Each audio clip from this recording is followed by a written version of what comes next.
KTV Originals।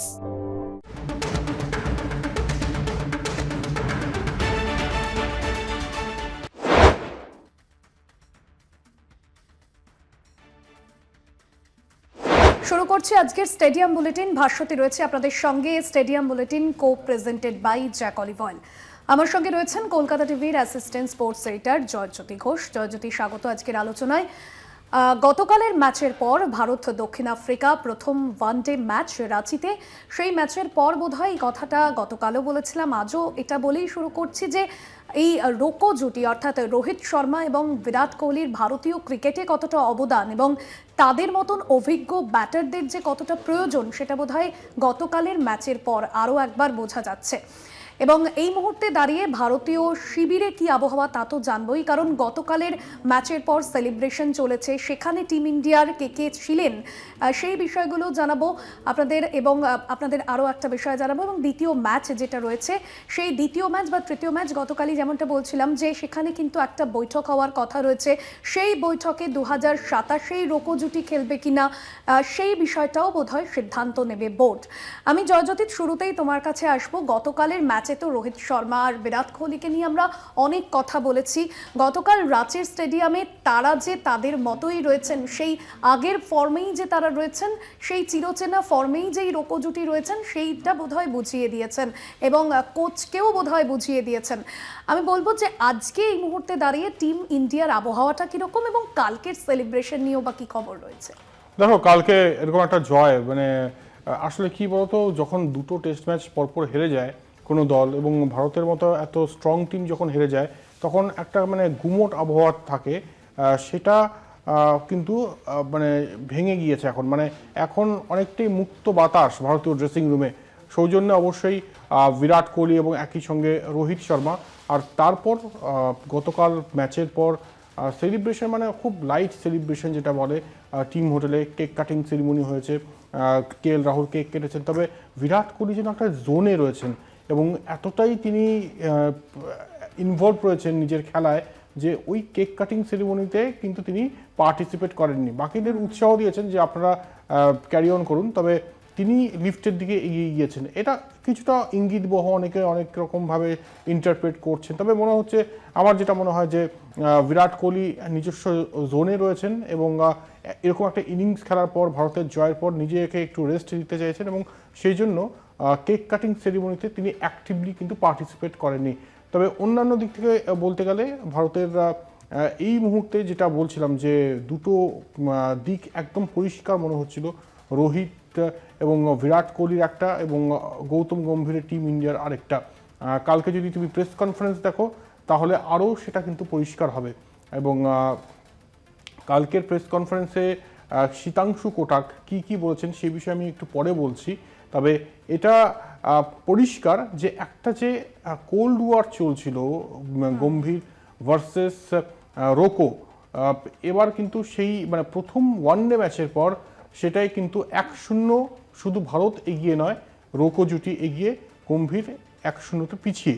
যদি internal লড়াইয়ের কথা বলি, যদি ভারতীয় ক্রিকেটের অন্দরমহলের একটা যে লড়াই চলছে সেই লড়াইয়ের কথা বলি, তবে একদিকে ভালো যে ভারতীয় দল জিতছে এবং রোহিত শর্মা বিরাট কোহলির যে কতটা প্রয়োজন তাদের এই টিমে, সেটা আরও একবার ভীষণভাবে স্পষ্ট হয়ে যাচ্ছে দ্বিতীয় ওয়ানডে ম্যাচ রায়পুরে। সেই ম্যাচের দিকে আমরা তো নজর রাখবই, তবে এই ম্যাচটা জয়ের পর এই ওডিআই সিরিজটা কিন্তু একদম জমজমাট হয়ে গিয়েছে। একদম। এবং গতকালও বলছিলাম যে ভারতীয় ক্রিকেটে বোধহয় এই মুহূর্তে দাঁড়িয়ে দুটো মেরু হয়ে গেছে, একটা গৌতম গম্ভীরের টিম ইন্ডিয়ার তরুণ ব্রিগেড, অন্যদিকে রোকোর এই জুটির একটা নতুন ভারত, যেটা বোধহয় গতকাল রাঁচির স্টেডিয়াম থেকে একটা অন্য যুগ শুরু হলো। এবং এই যে রোহিত শর্মা এবং বিরাট কোহলি, তাদের নিয়ে আমরা অনেক কথা বলেছি, 2027 তাদেরকে দেখা যাবে কিনা। আমার মনে হয় কালকের পারফরমেন্সের পর এই বিষয়টা নিয়ে বোধহয় আর কথা হবে না এবং আমরা এক্সপেক্ট করবো বোধহয় তাদেরকে দেখা যাবে, কারণ তাদের যে ফিটনেস, যে ফর্ম, তা নিয়ে বোধহয় আর প্রশ্ন নেই এই মুহূর্তে গতকালের ম্যাচ দেখার পর। জয়জ্যোতি, দেখো, এখানে আমি বা তুমি বসে কিছু নির্ধারণ করতে পারবো না যে তাদেরকে নেওয়া হবেই কি হবে না। আমি ওটাই বলছিলাম যে শীতাংশু কোটাক, ভারতীয় দলের ব্যাটিং কোচকে কালকে প্রশ্ন করা হয় প্রেস কনফারেন্সে, তিনি যে বিষয়টা বলেন, যে কথাটা বলেন, আমি ওই কোটটাই বলছি। I don't think we are talking anything about the 2027 ODI World Cup. They are just brilliant, they are performing. তার মানেটা কি দাঁড়ালো, ব্যাটিং কোচ যিনি মানে যার উপর বিশাল দায়িত্ব, আমার জানা নেই যে রোহিত শর্মা বিরাট কোহলিকে কি শেখান শীতাংশু কোটাক, জানার খুব আগ্রহ রয়েছে অবশ্যই। তবে শীতাংশু কোটাক যেটা বলছেন 2027 ওডিআই ওয়ার্ল্ড কাপ নিয়ে আমি কথা বলছি না, আমরা মানে সেই প্রসঙ্গেই যাচ্ছি না। আমরা জানি রোহিত শর্মা এবং বিরাট কোহলি জাস্ট ব্রিলিয়েন্ট এবং তারা পারফর্ম করছে। মানে একদিক থেকে কিন্তু 2027 ওডিআই ওয়ার্ল্ড কাপ, এক বছর পরেই তো ওয়ার্ল্ড কাপ, সেখানে তারা কি খেলবেন কি খেলবেন না, কারণ 2026 প্রায় মানে দোরগোড়ায়, 2026 পরেই যাচ্ছে আর এক মাস পরে। তো 2027 ওডিআই ওয়ার্ল্ড কাপে যদি তিনি বলতেনও যে তাদের থাকাটা অ্যাডভান্টেজ, তাহলেও বিশাল কিছু মহাভারত অশুদ্ধ হতো না। শুভমান গিল যদি বলতে পারেন ইন্ডিয়া ওয়েস্ট ইন্ডিজ টেস্ট চলাকালীন, যদি শুভমান গিল বলতে পারেন যে রোহিত শর্মা এবং বিরাট কোহলি থাকলে সেটা অলওয়েজ অ্যাডভান্টেজ, তাহলে শীতাংশু কোটাকে কোথায় আটকাচ্ছে? তাই ওটাই বলবো যে লড়াইটা চলছে, এবং যে লড়াইটা চলছে আবছা লড়াই, সেটা একদম স্পষ্ট, এবং সেই লড়াইটা বন্ধ করার জন্যই কিন্তু রায়পুরে ম্যাচ ডেতে বৈঠক, যেটা গতকাল কলকাতা টিভি ব্রেক করে। একদমই, এবং রোহিত শর্মা এবং বিরাট কোহলি তারা যেন গতকালের এই ম্যাচে একে অপরের পরিপূরক হয়ে উঠেছিল, একে অপরের বন্ধু হয়ে উঠেছিল। রোহিত শর্মা যখন হাফ সেঞ্চুরি করে প্যাভিলিয়নে গেলেন এবং তারপর বিরাট কোহলির সেঞ্চুরি দেখেই তিনি রীতিমতো উঠে হাততালি দিচ্ছিলেন। অবশ্যই আলোচনা চলছে, তবে একটা বিরতির সময় হয়েছে, ফিরছি বিরতির পর, সঙ্গে থাকুন। ফিরলাম বিরতির পর, আর দ্বিতীয় ওয়ানডে ম্যাচ ভারত দক্ষিণ আফ্রিকা রয়েছে রায়পুরে, এবং 23 ডিসেম্বর। সেক্ষেত্রে দাঁড়িয়ে রায়পুরের আবহটা তোমার কাছে এই মুহূর্তে জানতে চাইবো জয়জ্যোতি। তখন রায়পুরে যা জানা যাচ্ছে রায়পুর থেকে, সেটা হচ্ছে যে টাইট সিকিউরিটি, এবং প্রথম ম্যাচ যেহেতু ভারত জিতে গিয়েছে, যার ফলে রায়পুরে উন্মাদনা কিন্তু চরম পর্যায়ে পৌঁছে গিয়েছে। আর রোহিত বিরাট যে টিমে রয়েছে সেই টিমকে নিয়ে তো উন্মাদনা চলবেই, একদম মানে কি বলবো, জেনিথ যেটাকে বলে, সেই পর্যায়ে রয়েছে উন্মাদনা, উত্তেজনা, যাই বলুন না কেন আপনারা। এবং এক্ষেত্রে ভারতীয় দলকে কঠোর নিরাপত্তা বলয়ে রাখা হচ্ছে। আজকে বিকেল 4:30টার সময় পৌঁছে গিয়েছে ভারতীয় দল রায়পুরে। আর রায়পুরে মানে বহুদিন পর এই ম্যাচ হচ্ছে, এই ওডিআই ম্যাচ, এবং হাই ভোল্টেজ ভারত দক্ষিণ আফ্রিকা ম্যাচ হচ্ছে। প্যাকড হাউস থাকবে যা খবর পাচ্ছি। আর এই প্রথম রায়পুরে মানে তাদের ক্যাপাসিটি অনুযায়ী সব থেকে বেশি দর্শক সংখ্যা নিয়ে কিন্তু আসতে চলেছে রায়পুর। তাই একদম বক্স অফিস, যেরকম আমরা সানডেতে দেখলাম, ওয়েডনেসডেতেও বুধবারেও কিন্তু সেই একই রকম আবহাওয়া থাকবে, ফ্ল্যাশব্যাক থাকবে। তবে একটা কথা বলে রাখি, দলটার নাম মানে অপর দলের নাম দক্ষিণ আফ্রিকা। গতকালও কিন্তু জিতে যেতে পারতো দক্ষিণ আফ্রিকা, গতকাল জিততে পারেনি। তার কারণ হচ্ছে মাঝখানে কুলদীপ যাদব এসে ব্রেক থ্রু দিয়েছেন। তাই বুধবারে যে দ্বিতীয় ওয়ানডে ম্যাচটা হবে, সেটা অতি সহজে ভারত জিতে যাবে, এটা না ভাবাই ভালো। একদম, অর্থাৎ একটা চিন্তা থাকছেই, কারণ দক্ষিণ আফ্রিকার গতকালের ম্যাচে কিন্তু একটা ভালো লড়াই করেছে, একটা টান হাড্ডাহাড্ডি লড়াই ছিল গতকালের ম্যাচে। আমি যদি জানতে চাইবো, উইকেট নিয়ে তো কথা হচ্ছে, তুমি বারবারই বলো যে ব্যাটারদের লড়াইটা মাঠেই করতে হয়, উইকেট যাই হোক না কেন, এবং উইকেট কি থাকছে রায়পুরের উইকেট নিয়ে, কি আপডেট রয়েছে তোমার কাছে? দেখো, রায়পুরের উইকেটে যা খবর, সেখানেও কিন্তু রান হবে, ব্যাটিং ফ্রেন্ডলি উইকেট হবে।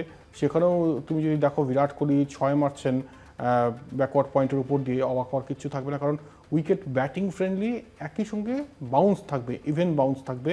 তাই ইন্টারেস্টিং হতে চলেছে বোলারদের জন্য কিছু থাকে কি না, কারণ শেষের দিকে ডিউ ফ্যাক্টরও কিন্তু হতে চলেছে। তাই শেষে যারা মানে সেকেন্ড ইনিংসে যারা বোলিং করবে, তাদের এতটা কিন্তু সহজ হবে না, চ্যালেঞ্জের মুখে পড়তে হবে। তাই টসটাও হয়তো কিছুটা হলে ফ্যাক্টর। তবে আমি এখনও বিশ্বাস করি যে উইকেটের মতো থাকবে।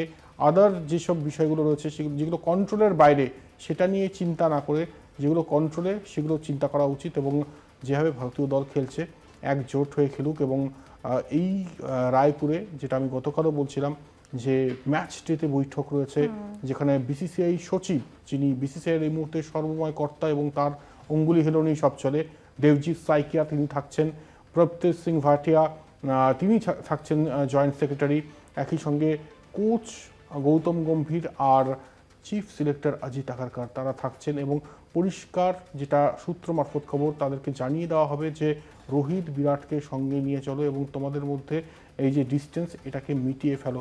গতকালে বিরাটের ওই ইনিংসের পর আমার একটা ম্যাচের কথা মনে পড়ছে যে এই বিরাট কোহলি এবং গৌতম গম্ভীর শীতের কলকাতাতেই 2010-এ ম্যাচ উইনিং নক খেলেছিলেন এবং ভারতকে জিতিয়েছিলেন। সেই বন্ধুত্বটা দরকার, সেই বন্ধুত্বের বোধহয় একটু অভাব হয়ে পড়েছে। যাই থাকুক না কেন জাতীয় স্বার্থে এই যে জাতীয় দলের জয়গান গান, টিম গেমের জয়গান গান গৌতম গম্ভীর, সেই টিম গেমের স্বার্থে দূরত্ব মুছে ফেলার অনুরোধ জানাবে বিসিসিআই, এটুকু সূত্র মারফত খবর। এবং যা ছন্দে ব্যাটিং করছেন এই মুহূর্তে রোহিত শর্মা এবং বিরাট কোহলি, তারা ভালো পারফর্ম করবেন এবং সব কিছু ঠিক হয়ে যাবে এবং আগের মতো আগের ছন্দে ফিরবে টিম ইন্ডিয়া, এটা বলা বাহুল্য। একদমই, অর্থাৎ তাদের মধ্যে যে ডিস্টেন্সটা রয়েছে সেই ডিস্টেন্সটা টিম গেমের স্বার্থে মিটিয়ে নেওয়াই ভালো, এমনটাই বিসিসিআই কর্তারা বোঝাবেন বৈঠকে। এবং এই বৈঠক ম্যাচ চলাকালীন বোধহয় প্রথম হচ্ছে। গতকালই তুমি এক্সক্লুসিভ বলছিলে কলকাতা টিভির দর্শকদের।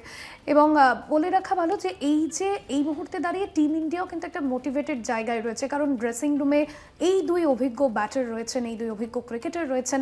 অবশ্যই বাকিদের কিন্তু মোটিভেট একটা আলাদা রকম অক্সিজেন দিচ্ছে রায়পুরের ম্যাচের আগে, তা বলার অপেক্ষা রাখে না। তবে টিম ইন্ডিয়া রায়পুরে কবে যাচ্ছে, তোমার কাছে কি খবর রয়েছে? টিম ইন্ডিয়া রায়পুরে বিকেলে পৌঁছে গিয়েছে, আজকে বিকেলেই পৌঁছে গিয়েছে। আর সেখানে আগামীকাল প্র্যাকটিস রয়েছে। ভারতীয় দল আবার চাইবে যে এই ম্যাচটা জিততে, আর যদি জিতে যায় তাহলে সিরিজ তো জিতে যাবে, কিন্তু ব্যাক অফ দ্য মাইন্ডে থাকবে যে দক্ষিণ আফ্রিকা ক্লিন সুইপ করেছে, আমরাও ক্লিন সুইপ করবো অ্যাটলিস্ট ওয়ান ডেতে। দেখা যাক কি হয়। তবে দক্ষিণ আফ্রিকায় তৈরি হচ্ছে, টেম্বা বাউমা ফিরবেন। আর ভারতীয় দলের টিম কম্বিনেশনের কথাও যদি বলি, টিম কম্বিনেশনেও কিন্তু একটা দুটো যদি বদল আসে অবাক হওয়ার কিছু থাকবে না, কারণ প্রসিদ্ধ কৃষ্ণাকে নিয়ে অনেকেই কিন্তু খুশি নন প্রসিদ্ধ কৃষ্ণার পারফরমেন্সে। যেখানে তোমাকে 349 রান ভারতীয় ব্যাটাররা করেছে, সেক্ষেত্রে এই রানটা চেস করতে গিয়েও এত কষ্টের সম্মুখীন হতে হচ্ছে, এটা কিন্তু ভাবার বিষয়। তবে প্রেস কনফারেন্সে হর্ষিত রানার ভূয়সী প্রশংসা করেছেন শীতাংশু কোটাক এবং তিনি বলছেন যে হর্ষিত রানা ওই দুটো উইকেট প্রথমে যদি না নিতেন তাহলে ভারত ম্যাচটা কিন্তু হেরেও যেত।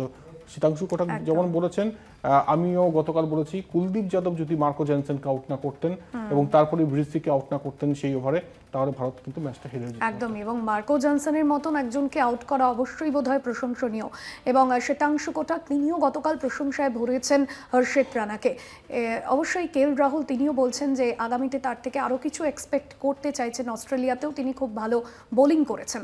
আলোচনায় ফিরছে একটা বিরতির পর, সঙ্গে থাকুন। ফিরে এলাম বিরতির পর, আর যাকে নিয়ে আলোচনা করতে করতে বারবার এই রোকো জুটির কথাই বোধহয় সামনে আসছে গতকালের ম্যাচটা দেখার পর।